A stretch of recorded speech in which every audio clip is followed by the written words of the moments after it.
இருக்கின்ற நரசிம்ம அவதாரத்தை பற்றி உரையாற்றிக் கொண்டிருக்கின்றோம். முதல் பாகமாக பிரகலாதனுக்கும் இரணியனுக்கும் இடையே நடந்த ஒரு விவாதத்தை பார்த்தோம். அதில் பிரகலாதனுடைய செயல்பாடுகள், அவருடைய உரை, இதை கேட்ட இரணியன் சினந்து கண்களிலே நெருப்பிட நின்றார். என்னுடைய நாமத்தை நீ சொல்லியே ஆக வேண்டும் என்று தந்தை அன்போடும் கேட்டார், அதிகாரத்தோடும் கேட்டார், தான் ஆட்சியிலே இருக்கின்ற ஆணவத்தாலும் கேட்டார். என்ன கேட்டும் அவன் ஒரே வார்த்தை சொன்னான், என் சிந்தையுளார், என் நாவினுளார், என் எண்ணத்திலுளார் அவனை யான் மறவேன் என்று சொன்னான். கோபம் இரணையனுக்கு. நரசிம்ம அவதாரத்தில் அடுத்ததாக தந்தைக்கும் பிள்ளைக்கும் நடக்கின்ற வாதத்தில் என்ன நடந்தது என்பது பற்றி தான் இன்று உங்களிடையே உரையாற்றுகின்றேன். கோபம் கொண்ட இரணியன் அங்கே நின்ற காவலர்களை அழைத்தான். இவனை பிடித்து இழுத்து வாருங்கள். கோபம் அவனுக்கு மணியில் உட்கார்ந்து இருந்த மகனை தூக்கி வீசினான். அந்த பிள்ளையை மீண்டும் அழைத்து வர சொன்னான். காவலர்கள் அழைத்து வந்தார்கள். இவனை கட்டி இழுத்து கொண்டு போய் ஒரு குன்றின் மேல் நிற்க வைத்து என்னுடைய பெயரை சொல்ல சொல்லுங்கள். அப்படி சொல்லவில்லை என்றால் உச்சியிலிருந்து உருட்டி விட்டு விடுங்கள் என்று சொன்னார். குழந்தை பயப்படவில்லை. தந்தை அவ்வளவு மிரட்டி கேட்டியும் அதிகார தோரணையில் கேட்டபோதும் என் சிந்தையுளானை யான் மறவேன் என்று உறுதியாக சொன்னான். காவலர்கள் திருதிரண்டு இவர்களை இழுத்து கொண்டு போய் அவனுடைய கையையும் காலையும் கட்டி உச்சியை திருத்தி, தந்தையாக இருக்கின்றவன் அல்ல, எல்லாருக்கும் இரணியன் தான் இறைவன், ஆகையினாலே இரணியாய நம என்ற மந்திரத்தை சொல் பிள்ளாய், சொல் பிள்ளாய் என்று அன்போடும் சொன்னார்கள். அவன் அதற்றி கேட்டும் அவன் சொல்லாத பொழுது பேசாமல் ஊமையைப் போல் நின்றான். உள்ளத்திலே அந்த நாராயணனை மட்டுமே நினைத்து கொண்டு நின்றான். அவன் சொல்லவில்லை என்றவுடனே இரணியனிட்ட கட்டளைப்படி உச்சியிலே இருந்து அந்த பிள்ளையை உருட்டி விட்டார். உச்சி மலையிலே இருந்து குழந்தை உருண்டு வருகின்ற பொழுது கரங்கள் அன்போடு அந்த குழந்தையை தாவி பிடித்து கொண்டது. எந்த சிந்தையிலே நாராயணனை நினைத்தானோ அந்த ஸ்ரீமன் நாராயணன் அந்த மலையின் அடிவாரத்திலே நின்று அந்த குழந்தை உருண்டு வருகின்ற நிலையை பார்த்து தன் இரு கரங்களாலும் ஏந்தி கொண்டான். உருட்டு விட்டாச்சுன்னு போய் இரணையனிடத்தில் சொன்னார்கள். அவன் உங்கள் பெயரை சொல்லவே இல்லை, தெய்வநாமமாக இருக்கின்ற இரணைய நாமத்தை சொல்லாத காரணத்தினாலே நாங்கள் உச்சியிலே இருந்து அந்த பிள்ளையை உருட்டி விட்டு விட்டோம் என்று சொன்னார்கள். சொல்லி அவர்கள் வாய் ஓடுவதற்கு முன்னமே பிள்ளை வாயிலே வந்து நின்றான். உருட்டி விட்டேன் என்று சொன்னீர்கள், இந்த பிள்ளை வந்து நிற்கின்றானே. அவர்கள் சொன்னார்கள், நீங்கள் சொன்ன மாதிரி தான் செய்தோம், உங்கள் பெயரை சொல்லவில்லை என்றவுடனே உருட்டி விட்டோம், ஆனால் எப்படி இங்கு வந்தான் என்பது தெரியாது என்றார்கள். காவலர்களை அழைத்தார். கடும் சிறையில் அடைத்து சுற்றில் தீ மூட்டுங்கள்லாம். பிள்ளை என்று பார்க்கவில்லை. எப்பொழுது எனக்கு ஆகாத பரம எதிரியின் பெயரை சொல்லுகின்றானோ இவன் என் பிள்ளையே இல்லை என்று சொன்னவனே அவனை கொண்டே கடும் சிறையில் அடைத்து சுற்றிலும் நெருப்பை மூட்டி உட்கார வைத்தார். நெருப்பெறுகின்றது. கடும் சிறைக்குள் இருக்கின்றான் பிள்ளை. ஆனால் அவனுடைய சிந்தையும் எண்ணமும் செயலும் மாறுபடா நிலையில் நாராயண என்ற மந்திரத்தை உள்ளம் ஓதிக்கொண்டே இருந்தது. அந்த நெருப்பு அவனை சுடவில்லை. கடும் சிறையும் அவனுக்கு கடினமாக தெரியவில்லை. அழகாக உட்கார்ந்திருந்தான். நெருப்பு சுற்றி எரிந்த போதும் கூட இந்த பிள்ளை கருகி போகவில்லையே என்று அவர்கள் வந்து சொன்ன பொழுது அனந்தன் முதலான வாசுகியராக இருக்கின்ற 8 நாகங்களையும் சினமூட்டி இவன் நடுவே உட்கார வைத்து 8 பாம்புகளையும் சினமூட்டி அனுப்புங்கள், கொடிய நாகங்கள் இவனை தீண்டட்டும் என்றார். இந்த பிள்ளையை உட்கார வைத்து அவர்கள் நாகங்களை சுற்றி வைத்து மகிழி ஊதி அவற்றையெல்லாம் சினவெழுப்பிக் கொண்டிருந்தார்கள். ஊதுகின்ற மகிழியின் போது ஆடும். மகிழியின் நாதம் குறைகின்ற பொழுது அதற்கு சினம் சீரும். இந்த குழந்தை கண்களை மூடியிருக்கின்ற பொழுது கொடிய நாகங்கள் 8ம் அவனை சுற்றி வந்தது. வருகின்ற பொழுது அந்த குழந்தை கேட்டது, என்னுடைய பரந்தாமன் என் உள்ளத்திலே இருக்கின்றான். என் உள்ளத்திலே இருக்கின்ற என் பரந்தாமன் படுக்கின்ற காலத்து பாம்பனையாக பாற்கடலே இருக்கின்றாய். நடக்கின்ற பொழுது பாதுகையாக இருக்கின்றாய். இருக்கின்ற பொழுது சிம்மாசனமாக இருக்கின்றாய். இருந்த காலத்து சிம்மாசனமாய், நின்ற காலத்து பாதுகையாய், குடையாய், பாம்பனையாய், பாயலாக இருக்கின்ற நீ அந்த பரந்தாமன் என் உள்ளே இருக்கின்ற பொழுது நீங்கள் தீண்டினால் நான் என்ன செய்வேன் என்று சொன்ன உடனே அந்த கொடிய நாகங்களெல்லாம் அப்படி படமெடுத்தாடிய படத்தை நிலத்தில் வைத்து அவனை வணங்கி விலகிவிட்டார். இந்த கொடிய நாகங்களும் அந்த பிள்ளையை தீண்டவில்லை. இந்த பிள்ளையினுடைய கையையும் காலையும் கட்டி யானையை மேலேற்றுங்கள் என்றான்.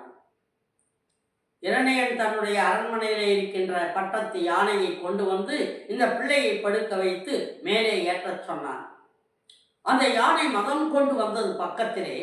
வந்த பொழுது இவன் கேட்டான், ஒரு முதலையின் வாயிலே நீ அகப்பட்ட பொழுது உன்னை காப்பாற்றிக் கொள்வதற்கு ஆதிமூலமே அழைத்தாய் அல்லவா? அந்த ஆதிமூலன் தானே என் உள்ளத்தில் இருக்கின்றான். இன்றைக்கு நீ என்னை தீண்ட வருகின்றாய் என்றால், என்னை விழுந்து வருகின்றாய் என்றால், என்னை துதிக்கியால் எடுத்து உன் காலடியில் போட்டு மிதிக்க நினைக்கின்றாய் என்றால் உனக்கு பகவான் மேல் நன்றி இல்லையோ என்ற பொழுது அந்த யானையும் இவனை வணங்கிவிட்டு பின்தங்கிவிட்டது. எப்படி இருக்கும் இரணையனுக்கு? ஒவ்வொன்றிலும் பிள்ளை தப்பிக்கின்றானே. காவலர்களை கூப்பிட்டு இந்த யானைகளை கொள்ளுங்கள் என்றான். இரணையனுடைய அதிகாரத்துக்கு பயப்பட்ட யானை, எப்படியாவது இந்த பிள்ளையை நாம் நம்முடைய கொம்புகளால் குத்தித்தான் ஆக வேண்டும் என்று தன்னுடைய துதிக்கிய மேல் தூக்கி தன்னுடைய தந்த பற்களை கொண்டு வந்து இந்த பிள்ளையின் மார்பிலே பதிக்க வந்தது. ஆனாலும் அந்த குழந்தையினுடைய மார்பகத்தே உள்ளமர்ந்திருக்கின்ற நாராயணன் இந்த கோட்டுக்கு அடிபணிவில்லை. கோடுகள் எப்படி முறிந்ததுன்னா, தண்டுகள் புரிந்தது போல வலிய கொம்பாக இருக்கின்ற கோடுகள் உடைந்தன. இனி என்ன செய்யலாம்? இவனை கையையும் காலையும் கட்டி கல்லோடு சேர்த்து கட்டி பெருவெள்ளத்திலே வீசுங்கள் என்றான். இந்த பிள்ளையுடைய கையையும் காலையும் கட்டி முதுகில் ஒரு கல்லையும் கட்டி அந்த காவலர்கள் இவனை கொண்டு பெருவெள்ளத்தில் வீசினார்கள்.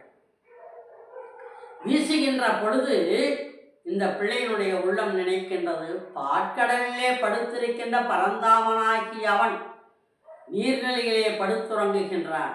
அருதுகில் கொள்கின்ற அடியேன் அங்கே இருக்க, அடியேனாகி யான் அவனுடைய நாமத்தை சொல்லிக் கொண்டிருக்க, இந்த பெருவெள்ளம் என்னை என்ன செய்ய போகின்றது என்று நினைத்தான். பெருவெள்ளம் குறைந்தது. அந்த கடிகை தன்மையும் மறைந்தது.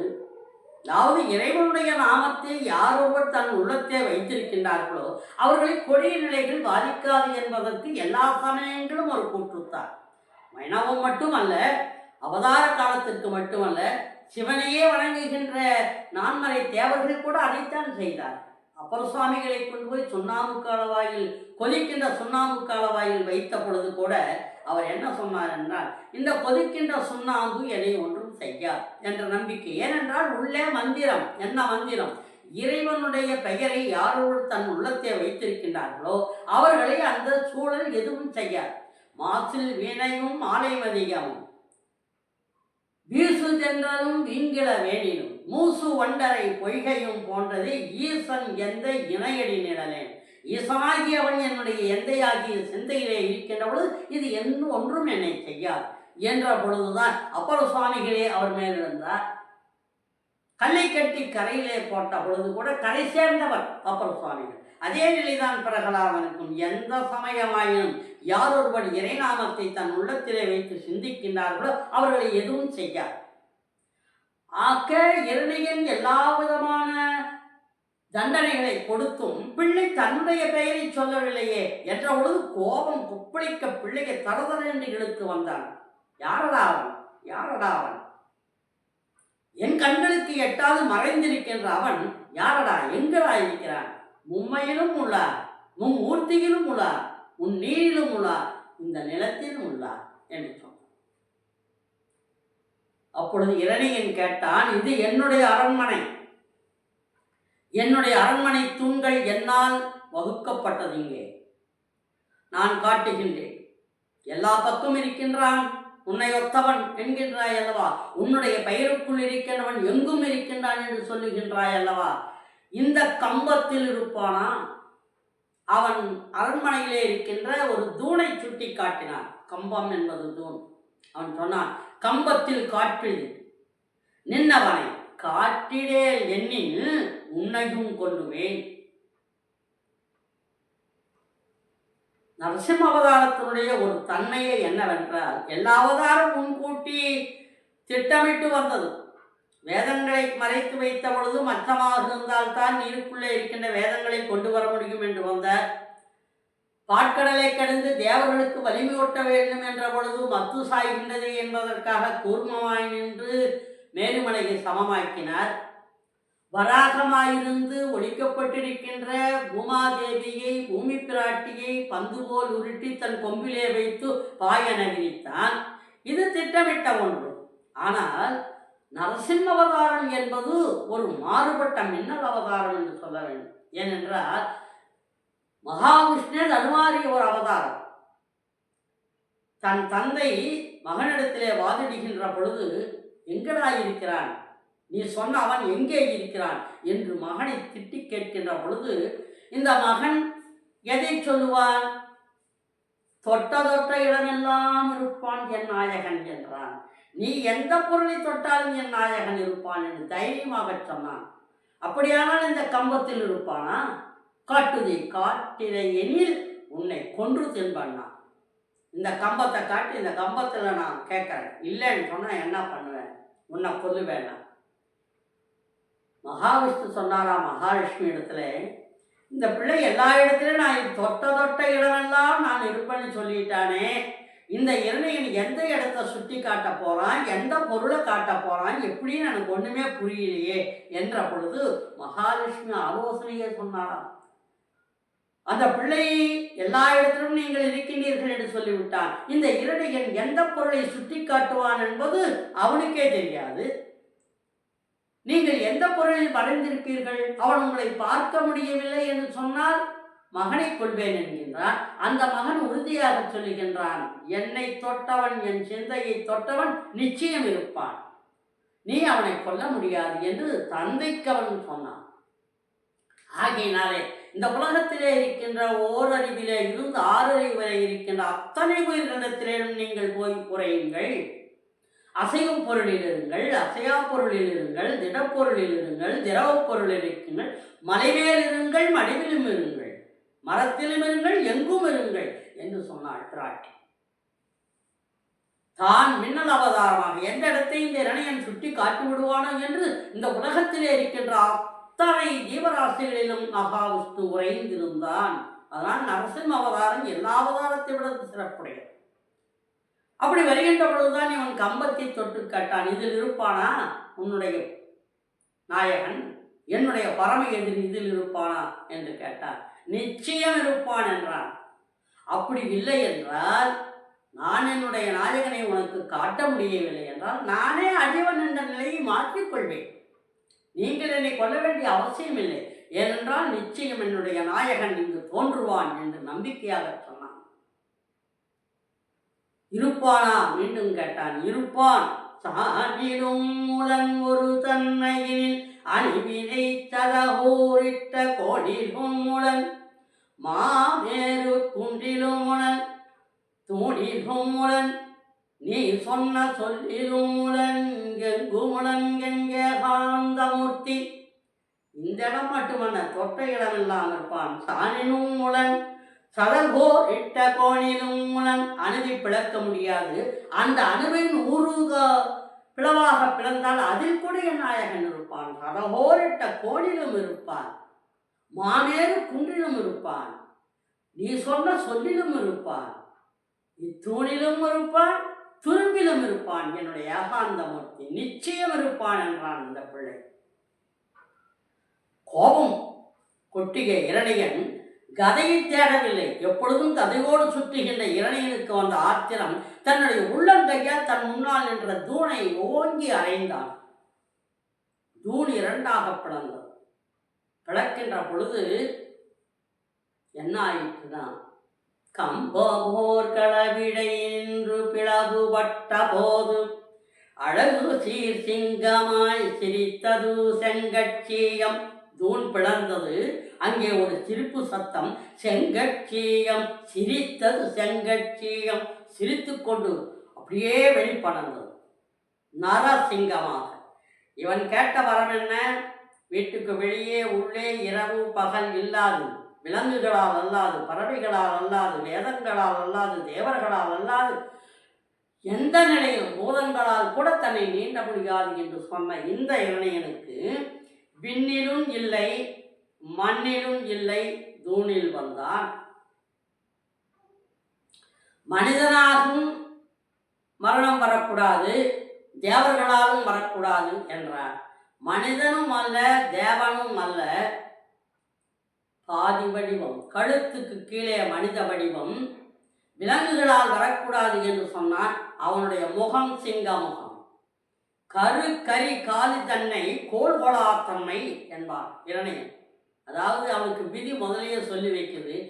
அதாவது கொடிய மதம் கொண்ட ஒரு யானையானது சிங்கத்தின் முன் மோதுமானால் சிங்கம் அந்த கரியை விழுங்கிவிடும், சிங்கம் அந்த கரியாகி யானையை கொன்றுவிடும் என்று சொல்லுகின்ற விதியை தன் மகனுக்கு சொன்னான். அவன் யார் கையால் மடியப் போகின்றான் என்பது விதியே அவனை சொல்லி வைத்தது. சிரித்து வந்த செங்கட்சியம் அப்படியே பார்த்தது. முகம் சிங்க முகம், உடம்போ நரவடிவம், மனித வடிவம். விண்ணிலிருந்து வரவில்லை, மண்ணிலிருந்து வரவில்லை, தூணிலிருந்து வந்தார். வீட்டுக்கு வெளியேயும் வரவில்லை, உள்ளேயும் வரவில்லை, தூணிலிருந்து வந்தார். இரவிலேயும் வரவில்லை, பகலிலேயும் வரவில்லை, அந்தி சாயும் நேரத்திலே வந்தான். சூரியன் மறையும் பொழுதிலே வந்தான். விண்ணின் மீது மரணம் வரக்கூடாது, மண்ணின் மீதும் வரக்கூடாது என்றான். சிரித்த செங்கட்சியம் இவனோடு போராடி பலமுறை போராடினான். மேருவை ஒத்த தன்மையில் இருவருக்கும் போர். வாளை நினைத்தான். பிரகலாதன் சொன்னான், எந்தை தோன்றினன், எந்தை தோன்றினன், தந்தையே, தந்தையிடத்திலே கெஞ்சுகின்றான். அந்த உருவம் தான் சொன்ன நம்பிக்கைக்கு சத்திய வாக்காக எம்பெருமான் காட்சி தந்து விட்டான் என்பதனாலே பிரகலாதன் அப்படியே பார்த்தான். ஆடி நான் அழுதான், ஆனந்த கண்ணீர் வடித்தான், பாடி நான் பரவசமாய் செங்கை சென்னையிற் சூடினான், சூடி சூடி தொழுவான் சிந்தையில் நின்றவன் தன்னை நேரில் கண்டபோது. ஆனந்த கண்ணீர் அப்படியே பொங்குகின்றது. என்னுடைய நம்பிக்கையை இவர் காப்பாற்றி விட்டார், இறைவன் நான் சொன்ன வாக்கை காப்பாற்றி விட்டார் என்று ஆடினான், பாடினான், ஆனந்த கூத்தாடினான், தன் தென்னியின் மேல் தலையில் வைத்துக்கொண்டு ஆடினான். பாடிக்கொண்டே துள்ளி துள்ளி குதிக்கின்றான் இந்த பிள்ளை. தந்தையே வந்துவிட்டார், வந்துவிட்டார், வணங்குங்கள், வணங்குங்கள், நிச்சயம் உங்களுடைய பிறப்பை அவர் அறுப்பார் என்று சொன்னான். அவன் சொன்னான் ஒரே வார்த்தை, உன்னை கொள்வேன், உன்னை கொன்று இவனையும் கொள்வேன், கொன்று அந்த வாளை வணங்குவேனே தவிர இவனை நான் வணங்க மாட்டேன். அசுரனுடைய ஆணவம், இரணியனுடைய ஆணவம். இத்தனை நாள் இவன் எங்கோ ஒளிந்திருந்து இன்றைக்கு என்னுடைய அரண்மனைக்குள்ளே இருக்கின்ற தூணில் வந்து ஒளிந்திருக்கிறான், தூணில் வந்து ஒளிந்திருக்கிறான் என்று சொன்னான். இல்லை தந்தையே, இன்று எங்கும் இருப்பான், நீங்க தொட்ட இடத்தில் தொட்டவுடன் வந்திருக்கிறான், அவ்வளவுதான் என்று சொன்னான்.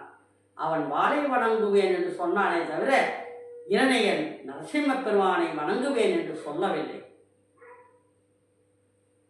எந்த ஒரு நிலையோ அவற்றுக்கெல்லாம் மாறுபட்ட ஒரு வரமாய், வீட்டிற்கு வெளியேயும் இல்லாமல் உள்ளேயும் இல்லாமல் அரண்மனை வாயிலில் இரவும் அல்லாது பகலும் அல்லாது அந்தி பொழுதில் மண்ணின் மீதும் அல்லாது விண்ணின் மீதும் அல்லாது இறைவனாக இருக்கின்ற நரசிங்க பெருமான் அந்த இரணியனை தன் மடி மீது ஆயுதங்களால் மரணம் வரக்கூடாது, விலங்கால் வரக்கூடாது என்றெல்லாம் வரம் கேட்டவனுக்கு எல்லாம் வல்ல எம்பெருமானாகி இவன் நரசிங்க வடிவாக வந்ததால் தன்னுடைய இரு கரங்களின் நகங்களால் அவனுடைய மார்பை கிழித்தான். மார்பை கிழித்து அந்த நிலையை அவன் உருவாக்கி காட்டினான். எந்த நிலையிலெல்லாம் மரணம் வரக்கூடாது என்று நினைத்தானோ இரணியன், அந்த நிலைக்கெல்லாம் மாறுபட்ட இடைப்பட்ட ஒரு அவதாரமாய் வந்தது நரசிம்ம அவதாரம், மின்னல் அவதாரம் தோன்றியது. இவன் இதை கேட்பான், அதை கேட்பான், எப்படி போவது என்று கேட்கின்ற நிலையிலே தன்னை உருமாறிய தன்மையாக இந்த உலகத்திலே இருக்கின்ற அத்தனை ஜீவராசிகளோடும் கலந்தவனாக்கி, இந்த உலகத்திலே இருக்கின்ற எல்லா ஜீவராசியும் தன்னை அறியாமல் ஸ்ரீமன் நாராயணன் தன்னோடு வந்துவிட்டான். நான் தவமே செய்யவில்லையே, வரமே கேட்கவில்லையே, ஆனாலும் பெருமான் என்னோடு வந்திருக்கிறான். சகல ஜீவராசிகளும் மகிழ்ச்சி அடைகின்ற வேகமாக இந்த அவதாரம் தோன்றிய பொழுது அந்த பிள்ளைகளிடத்திலே பெருமான் சொல்லுகின்றார், மார்பை கிளைத்து இரணையனை மாய்த்த பொழுது அந்த பிள்ளை பார்த்து கொண்டே இருந்தான்.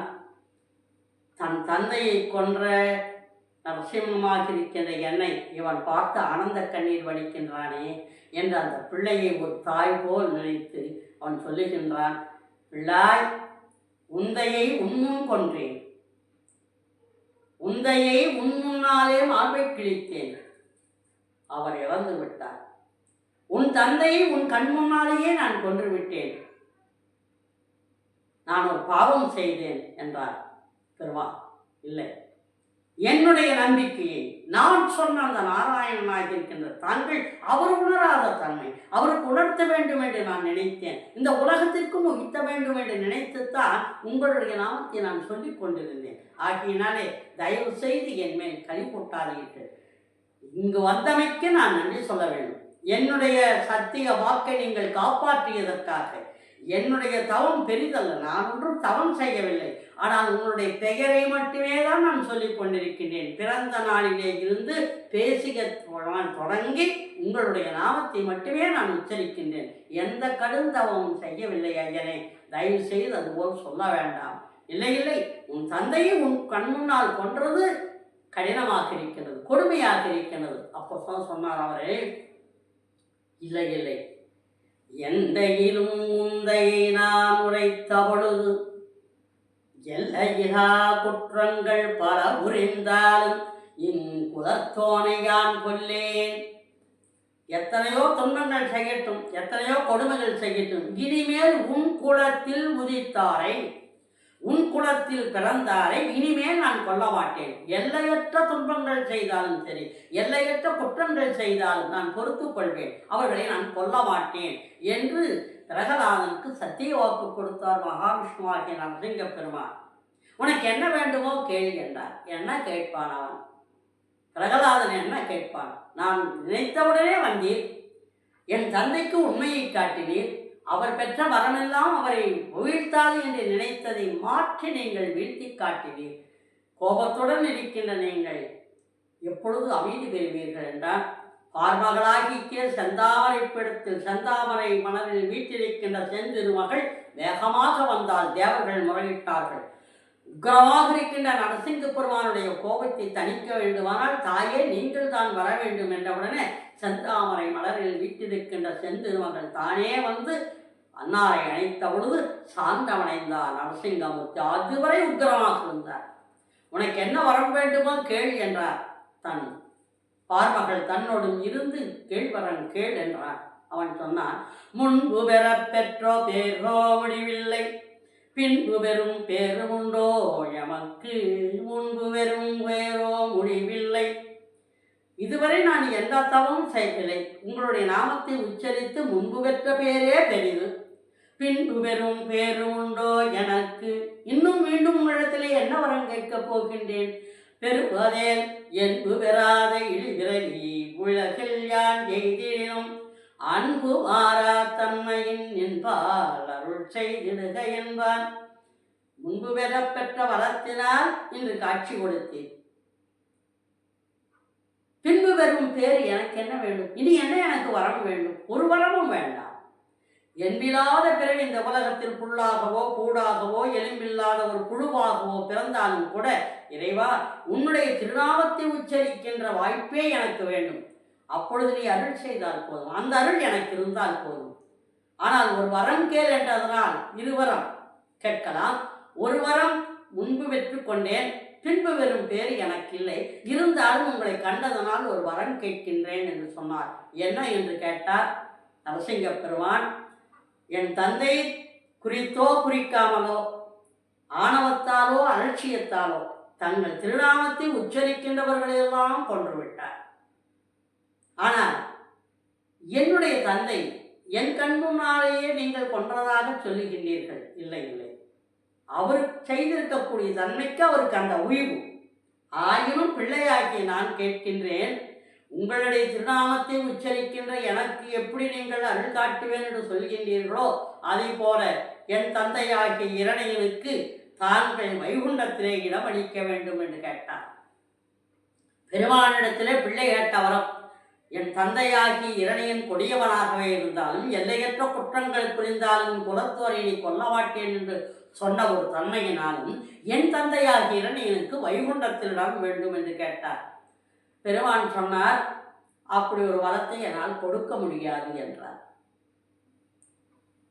நினைத்தவுடனே காட்சி தந்த தாங்கள் ஏதேனும் கேளுக்கு என்று சொன்னீர்கள், கேட்டால் நீங்கள் கொடுக்க மாட்டேன் என்று சொல்லுகின்றீர்களே என்று கேட்ட பொழுது எம்பெருமான் சொல்லுகின்றார், பிள்ளையே, நல்ல பிள்ளையை பெற்றான் தந்தை. அவன் செயல்கள் கடினமாக இருக்கலாம், அவன் செயல்கள் கொடுமையாக இருக்கலாம், தேவர்களை துன்புறுத்தி இருக்கலாம். ஆனாலும் கூட நல்ல ஒரு புதல்வனை பெற்றெடுத்திருக்கிறான்.